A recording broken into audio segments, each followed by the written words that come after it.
ये Oppenheimer versus Barbie तो अब आया है। बॉलीवुड में तो पहले से पंखे चलते आ रहे हैं। काफी बड़ी बड़ी मूवीज और बड़े बड़े सुपरस्टार्स की मूवीज एक दिन में रिलीज हुई है। बस ऐसी मूवीज की ही बात करेंगे। दोनों रीमेक है, शाहरुख खान की डुनकी और प्रभास की सालार। डुनकी रीमेक है दुलकर सलमान की मलयालम मूवी CIA का, CIA, और सालार प्रशांत नील की खुद की पहली मूवी उग्रम का रीमेक है। CIA और उग्रम दोनों देखी हुई है तेरे भाई की दोनों, पर ये किसी ने ऑफिशियली नहीं बोला है। ये जनता अब लड़ रही है भैया, क्योंकि दोनों मूवीज 22 दिसंबर को एक साथ आने वाली है। तो यहाँ पे होने वाला है SRK वर्सेस प्रभास। सालार जो पहले 28 सितंबर को आने वाली थी, टीजर रिलीज कर दिए, पोस्टर वोस्टर सब रिलीज कर दिए। डुनकी पहले से फिक्स थी कि 22 दिसंबर को आएगी। SRK का लुक तक रिलीज नहीं हुआ है, कहानी का तो दूर दूर तक पता नहीं कि कहानी होने वाली क्या है। एक तरफ से तो SRK के फैन है, एक तरफ से प्रभास के फैन आपस में लगे पड़े हैं, जबकि अभी तो ट्रेलर आना बाकी है, टीजर आने बाकी है, मूवी की स्टोरी क्या होगी थिएटर में जाके देखना बाकी है। पर सालार वालों ने ऐसा किया क्यों?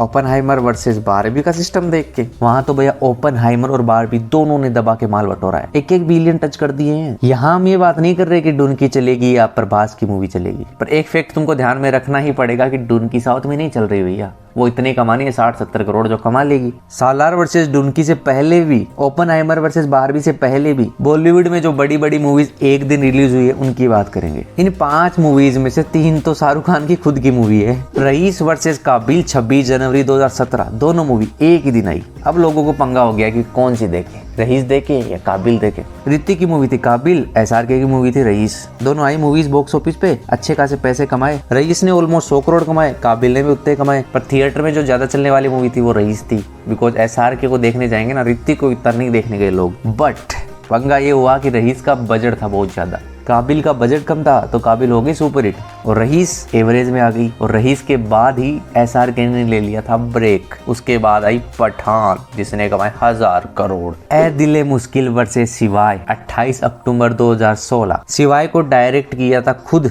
अजय देवगन ने और ए दिले मुश्किल को डायरेक्ट किया था आपके करण जौहर ने। वो थी लव स्टोरी, ये थी एक्शन मूवी। तो शिवाय ने भी 100 करोड़ कमाए, ए दिले मुश्किल ने भी 100 करोड़ कमाए। पर पंगा ये आ गया कि शिवाय का बजट 100 करोड़ था, ए दिले मुश्किल का बजट इतना ज्यादा नहीं था। रोमांटिक थी तो कपल्स ज्यादा शिवाय की जगह ए दिले मुश्किल देखने गए थे, और शिवाय की कहानी थोड़ी ढीली पड़ गई। ऑलमोस्ट सेम पैसे कमाने के बाद भी शिवाय एवरेज गई, जबकि ए दिले मुश्किल ब्लॉकबस्टर हो गई। जबकि दोनों ने डोमेस्टिकली 100 करोड़ के क्लब में अपना नाम जमा कर दिया था। मोहनजोदारो वर्सेस रुस्तम 12 अगस्त 2016। एक तरफ अक्षय कुमार, एक तरफ ऋतिक। अक्षय कुमार की मूवी बायोग्राफी थी और ऋतिक की मूवी थी हिस्ट्री का लेक्चर। ऋतिक की मूवी को बना रहे थे लगान के डायरेक्टर अपने आशुतोष गौरेकर। अब ये हुआ कि जब स्टार्ट में मूवीज आई, दोनों के कॉन्सेप्ट अच्छे, दोनों के लिए जनता एक्साइटेड। स्टार्ट में दोनों मूवीज ने अच्छा खासा बैलेंस बना के रखा, बराबर से पैसे कमा रहे थे। पर धीरे धीरे जब लोगों को पता चला कि मोहनजोदारो में वो मजा नहीं है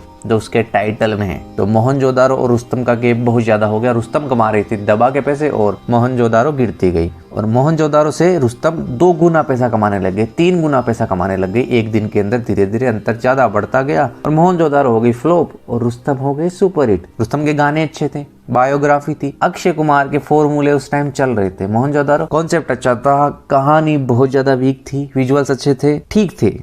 तो यहाँ पे नुकसान हुआ मोहनजोदारो का। अब तक जितनी भी मूवीज बात करी उनमें से पहली मूवी क्लेश की वजह से फ्लॉप हुई मोहनजोदारो। दिलवाले वर्सेस बाजीराव मस्तानी 28 दिसंबर 2015। देखो यहाँ पे सिस्टम है, ये उस टाइम की बात है जब SRK ने चेन्नई एक्सप्रेस बनाई थी अपने रोहित शेट्टी के साथ, और फिर से आए थे रोहित शेट्टी के साथ, वो भी काजोल के साथ काफी टाइम के बाद। मूवी में वरुण धवन थे, कृति सनोन थी, एक लंबी चौड़ी कास्ट ले रखी थी। इधर बाजीराव मस्तानी जिसमें थे आपके दीपिका पादुकोण और रणवीर सिंह, इसको डायरेक्ट कर रहे थे संजय लीला बंसाली। दोनों मूवीज में दम। दिलवाले ने 370 के लगभग कमाई करी पूरी टोटल लाइफ टाइम, और वहीं बाजीराव मस्तानी ने 358 करोड़ के लगभग कमाई करी टोटल। दिलवाले के साथ पंगा ये हुआ कि मूवी लोगों को पसंद नहीं आ रही, क्रिटिकली मूवी फ्लॉप रही, ऑडियंस को भी मूवी पसंद नहीं आई। वहीं बाजीराव मस्तानी ने आग लगा रखी, पब्लिक को मजा दे रही। दिलवाले 370 करोड़ कमा के भी प्रॉफिटेबल नहीं बन पाई, क्योंकि मूवी का बजट बहुत ज्यादा था, स्टार कास्ट बहुत लंबी थी, तो उनको लगा कि पैसा तो दबा के कमाएंगे, तो उतना कमा नहीं पाई,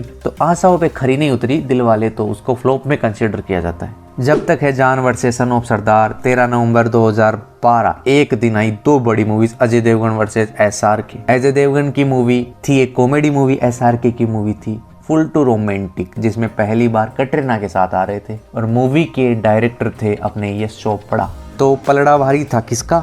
जब तक है जान का। सन ऑफ सरदार एक फन और लविंग मूवी थी। जब तक जान ने ज्यादा पैसे कमाए सन ऑफ सरदार से। दोनों मूवीज के थिएटर में आने से पहले लोगों को पता चल गया था कौन सी मूवी ज्यादा कमाएगी, पर दोनों मूवीज अच्छी थी। तो सीन ये हुआ कि दोनों मूवीज ने 100 करोड़ के क्लब में अपना नाम किया और दोनों मूवीज सुपर हिट रही, पर यहाँ पे ज्यादा पैसे कमाए जब तक है जान ने। अब डुनकी वर्सेस सालार के टाइम सिस्टम ये होगा कि साउथ में तो डुनकी नहीं कमाने वाली पैसे, साउथ में सालार चलेगी। अब सालार को नुकसान होगा नॉर्थ में, क्योंकि डुनकी मूवी है राजकुमार हिरानी की और SRK, जिन्होंने लगातार 2000 करोड़ की मूवीज दी है, पठान और जवान। और अपने प्रभास जी की लास्ट मूवी थी द आदि पुरुष।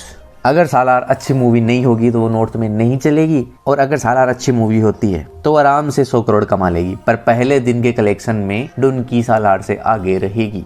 Bye bye.